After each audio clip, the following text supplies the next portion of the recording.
যা চাই সব যদি দুনিয়াতেই পাওয়া যেত তাহলে এটা দুনিয়া না, জান্নাত হয়ে যেত। কিছু এলোমেলো ঝড়, কষ্টের দমকা হাওয়া, কিছু অপ্রাপ্তির ভিড় তোমায় কষ্ট দিবে, যন্ত্রণাগুলো পাহাড়ের মতো দেখবে, মাঝে মধ্যে বুকটা ভারী হয়ে আসবে। তবে কখনোই হতাশ হইও না, ভেঙে পড়ো না, কারণ এটাই দুনিয়া। এখানে সব চাওয়া পূরণ হবার নয়। মন যা চায় তাই যদি পেতে চাও তবে অবশ্যই তোমায় জান্নাতে যেতে হবে। সেখানে তোমায় আর কোনো কষ্টই ছুতে পারবে না। এই যে ছোটখাটো কষ্টগুলো তোমায় আঘাত করে, এগুলো মূলত তোমায় জান্নাতের নিকটবর্তী করে এবং আল্লাহর সন্তুষ্টির দিকে দ্রুত গতিতে নিয়ে যায়। আর এখানে সুখ দুঃখ কোনোটিই স্থায়ী নয়। এখানকার সব কিছুই সাময়িক, আর আখেরাত হলো চিরস্থায়ী।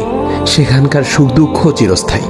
ক্ষণস্থায়ী কষ্টগুলোর ব্যাপারে অত চিন্তা করে কি লাভ? আল্লাহ সুবহানাহু ওয়া তাআলা বলেন, জান্নাতে তোমাদের জন্য তোমাদের মন যা চাই তাই আছে। তোমরা যে জিনিসের আকাঙ্ক্ষা করো তোমাদের জন্য সেখানে তাই আছে। সূরা ফুসসিলাত আয়াত নাম্বার 31। তাই স্বপ্নগুলো আখিরাতের জন্য বাঁচিয়ে রাখো। হতাশ হয়ে নিজেই নিজের উপর জুলুম করো না।